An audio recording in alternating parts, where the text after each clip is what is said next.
Boa tarde, pessoal. Hoje a gente vai falar um pouco de funções, mais um pouquinho, e a gente vai discutir o que são zeros de funções, mais dois tipos de funções, funções de primeiro grau, funções de segundo grau e gráficos de função.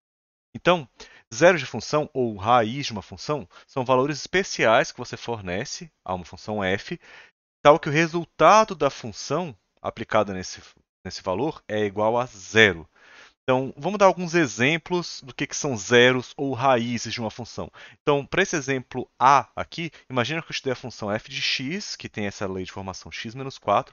Se eu quisesse saber qual é a raiz, ou uma raiz da função f, eu diria que o valor que eu calculo aqui na função f de x tem que dar zero. Então, o resultado de f de x é zero. Ora, mas f de x é x menos 4, então x deve ser 4. Então, a gente acabou de achar o valor que faz o resultado da função ser zero. Em termos de diagrama de flechas, é isso que está acontecendo. A função f ela processa o número 4 e retorna o valor zero. Isso é ser raiz. Então, outro exemplo. Essa função q, ela pega um número, leva ao quadrado e subtrai 1. Se você quiser descobrir alguma raiz da função q, basta você igualar essa função a zero, ou seja, você quer descobrir quais são os valores de x que fazem essa conta dar zero. Então você vai descobrir que x igual a 1 e x igual a menos 1 são ambos raízes. 1 e menos 1 são raízes de q e 1 e menos 1 são zeros de q, é a mesma coisa, tá? Em termos de diagrama de flechas, fica assim, ó. Tanto 1 quanto menos 1, depois de processados pela função q, levam no zero. Um terceiro exemplo, essa função aqui recebe até um nome especial. Ela pega um número x e associa ao zero. Se você quiser achar uma raiz dessa função, você quer achar algum número que você coloque na função e o resultado dê zero. Ora, ela só sabe fazer isso, né? Todos os números são raízes dessa função n. Ela é chamada de função nula. Em termos de diagrama de flechas, fica desse jeito. Todos os números do domínio da função são levados por ela no zero. É muito sem graça essa função. Agora olha essa função p aqui. Essa função p, ela pega um número e acha a potência na base 2 desse número. Então, por exemplo, para o 1, ela calcularia 2 elevado à primeira. Para o 2, ela calcula 2 elevado à segunda. Para o 10, ela calcula 2 elevado à décima potência. Se você quiser encontrar uma raiz da função p, basta você dizer que 2 elevado a x tem que dar zero, mas isso não é possível. 2 elevado a x é sempre um número positivo. A conclusão é que, como essa equação não tem solução, a função p não tem raiz. Em termos de diagrama de flechas, fica assim: ó. Nenhum dos números que está no domínio de p chega no zero. O zero não recebe nenhuma seta. Beleza? E entre as funções, a gente tem alguns tipos de funções especiais, algumas classes de funções que recebem até um nome. A primeira delas, que a gente vai ver, é a função de primeiro grau. Então, a definição do que é uma função de primeiro grau. É uma função real que tem exatamente esse formato. Pode não ser utilizada a letra A e B, pode ser M e N, podem ser outras letras aqui, mas ela tem essa carinha. Você tem um número fixo multiplicando x e depois somado com outro número, né? Podendo ser até um número negativo, né?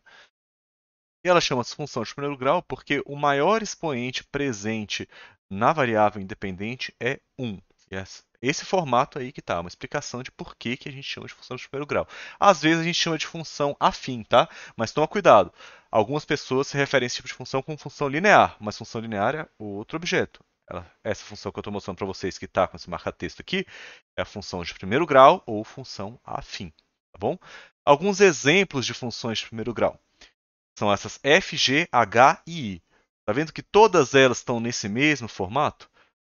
Esses números que multiplicam x e esse outro que está sozinho aqui chamam-se coeficientes. E é muito importante que você saiba diferenciar quem são os coeficientes. Nesse caso da f, a gente diz que o coeficiente de x é 2, esse é o valor desse a, e o coeficiente independente é o 3.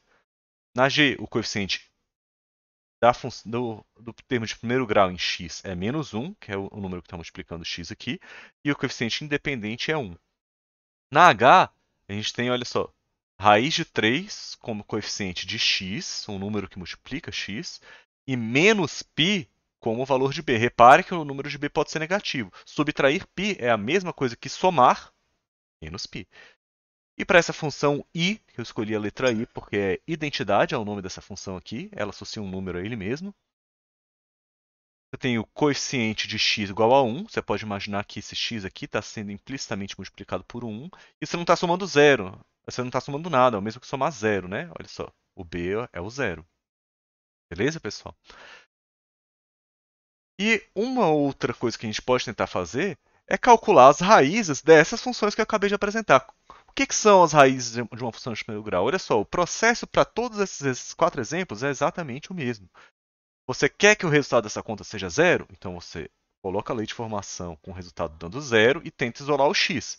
Nesse primeiro caso, a gente achou que a raiz da função f é menos 3 meios. Na 2, a gente vai fazer a mesma coisa. Passa o b para lá e divide pelo a.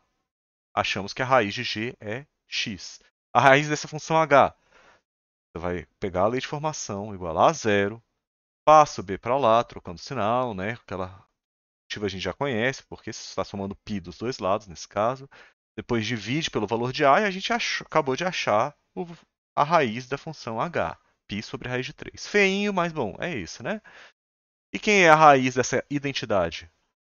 Basta você igualar a lei de formação, que é o próprio x, a zero. E aqui já saiu, né? Já nasceu pronta a equação, nasceu resolvida. Então, zero é a raiz dessa função. Mas repara que em todos os casos a gente fez a mesma coisa. Pega o b, passa para lá e divide por a, você acabou de isolar o valor de x. Os exemplos mais expressivos disso que eu acabei de falar são o 1 e o 3. Você passa o b para lá e divide por a.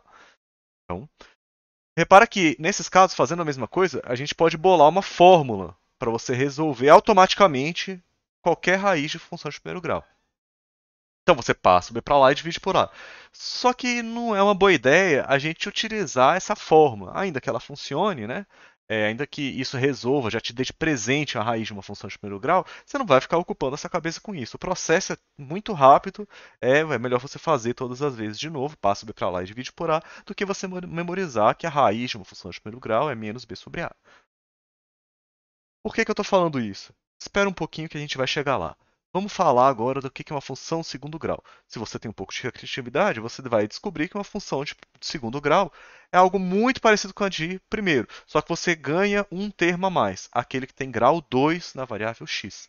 Então, funções de segundo grau, ou funções quadráticas, são funções que aparecem com essa expressão aqui. Repare que o a, assim como na função de primeiro grau, esse número que multiplica o termo de maior grau, no caso do primeiro grau, o maior grau é 1, no caso da quadrática, o maior grau é 2. Esse número tem que ser diferente de zero, né? Quer dizer, tem que existir um termo quadrático nessa função. E elas se apresentam dessa forma. De novo, importante é você saber reconhecer os coeficientes, que a gente popularmente conhece como a, b e c, na função de segundo grau. Então, dê uma olhada aqui em quais são os coeficientes que você substitui nessa forma padrão aqui, essa forma geral da equação de segundo grau, para que depois você substituir os coeficientes dê exatamente esse exemplo aqui. Então, dê uma olhada para você lembrar o que você já fez no fundamental. Né? Já deve ter estudado um pouco disso. Mas olha só, e se você quiser achar a raiz de uma função de segundo grau? Vamos tentar achar a raiz dessa função f. Agora, as suas memórias do fundamental vão voltar com força, né? O que você teria que fazer é substituir a lei de formação de f aqui. Então, você acabou de achar uma equação de segundo grau. Aí você lembra que você tinha uns passos para fazer? Você vai usar aquela fórmula conhecida como fórmula de Bhaskara. Aí, de onde saiu essa fórmula? Ora, alguém, em algum momento, pegou essa fórmula geral aqui, igualou a zero e isolou na marra a variável x. Algo muito parecido com o que a gente fez aqui na função de primeiro grau. Só que aqui era facinho de fazer, né? Agora imagina, você pegar essa coisa aqui, ó, ax ao quadrado mais bx mais c, e isolar o x. Dá trabalho, tá? Dá para fazer, dá, mas dá trabalho. E o resultado é isso aqui. Essa vale a pena você memorizar, diferente da de primeiro grau. Então, o que a fórmula de Bhaskara faz? Ela é um resolvedor de equações de segundo grau. A pessoa já apresentou para você aqui o x isolado numa expressão desse tipo. Você só precisa saber reconhecer quem é o a, quem é o b, quem é o c. Substituindo essa fórmula e sai de presente do outro lado quem são as raízes. Então, eu deixei aqui resolvido como exemplo. Você deve lembrar um pouco disso do fundamental. Aqui eu identifico quem são a, b e c. Calculo o valor do discriminante, que é essa letra delta que você conhece. O nome nesse contexto de equações de segundo grau é discriminante. E substituo os valores que eu encontrei na fórmula de Bhaskara e acho duas raízes. Então, ó, acabo de encontrar que as raízes de f são 1 e menos 2. São as raízes, tá? Então, repara que funções de primeiro grau sempre têm uma única raiz, enquanto que funções de segundo grau sempre têm duas raízes, ainda que seja o mesmo número. A gente fala que são raízes duplas, se for o mesmo número, tá? Mas ela sempre tem duas raízes. Usa a sua criatividade e tenta responder as perguntas. Quantas raízes tem uma função de terceiro grau? Quantas raízes tem uma função de décimo grau? Você acabou de pensar em um teorema importante da matemática. A gente vai voltar nele em seguida. E agora vamos falar de gráficos de funções. Isso aqui é só uma introdução, a gente vai falar mais a fundo sobre isso nas próximas aulas. Mas uma forma útil de representar uma função, além da forma tabular, além da lei de formação, além do diagrama de flechas, é por meio do gráfico de uma função. Então, a pessoa experiente, quando ela bate o olho no gráfico de uma função, ela consegue captar várias informações dela só olhando, tá? Coisas que, fazendo conta, poderiam ser muito complicadas. Como é que a gente representa gráficos? Primeiro, a gente vai introduzir o que é chamado sistema cartesiano de eixos ortogonais. É um nome comprido, mas essencialmente são dois eixos, retas reais, ortogonais, ou seja, perpendiculares. E cartesiano significa que os números estão igualmente espaçados na reta real. É a reta real que vocês conhecem. E aí o que a gente faz é, a cada ponto do plano, a gente associa a que distância de um dos eixos está e a que distância do outro eixo está. Então, por exemplo, nesse ponto aqui que eu acabei de marcar, eu olho na distância horizontal, ele chega em 4 unidades, na distância vertical, a altura dele é 3. Então, esse aqui é o ponto representado pelo par ordenado, você tem uma ordem, né? Esse primeiro número é a distância horizontal, esse segundo número é a distância vertical. O par ordenado 4 e 3. Beleza? Então é assim que a gente identifica um ponto no plano. Agora, o que a gente pode fazer é, como esse par ordenado, a gente pode representar uma função dizendo quais são os pares que a função associa, o número que ela recebe e o valor que ela produz com aquele número. Então a gente vai organizar os pontos de uma função de acordo com o argumento e o valor da f nesse argumento, numa função f. Então, por exemplo, imagina que eu queira elaborar o gráfico dessa função de primeiro grau menos x mais 6. Primeiramente, o que a gente vai fazer é calcular alguns pares de valores, argumento e valor da função, por meio da forma tabular. Olha só. Então eu escolhi aqui mesmo, 7 valores, do 0 até o 6, para calcular o valor respectivo de f. Então, se eu fornecer o valor 0, a função f, eu fiz a conta aqui do lado, o resultado é 6. Se eu fornecer o valor 1, fiz a conta aqui do lado, o valor é 5 de f de 1, né? E assim por diante. Então, o que eu faço agora é formar os pares, argumento e imagem, né? Aqui eu formei, olha só os pares. Fica olhando aqui para esse lado direito. 0 e 6, 1 e 5, 2 e 4, 3 e 3, 4 e 2, 5 e 1, 6 e 0. São esses pares aqui. Ó. Então eu vou marcar no plano cartesiano todos esses pontos. E eles vão representar alguns pontos da função. Então olha só, nessa gráfica do lado esquerdo, eu marquei os pontos 0, 6, 1, 5, 2, 4, 3, 3, 4, 2, 5, 1, 6, 6. Todos esses pontos aqui são alguns do que representa a função.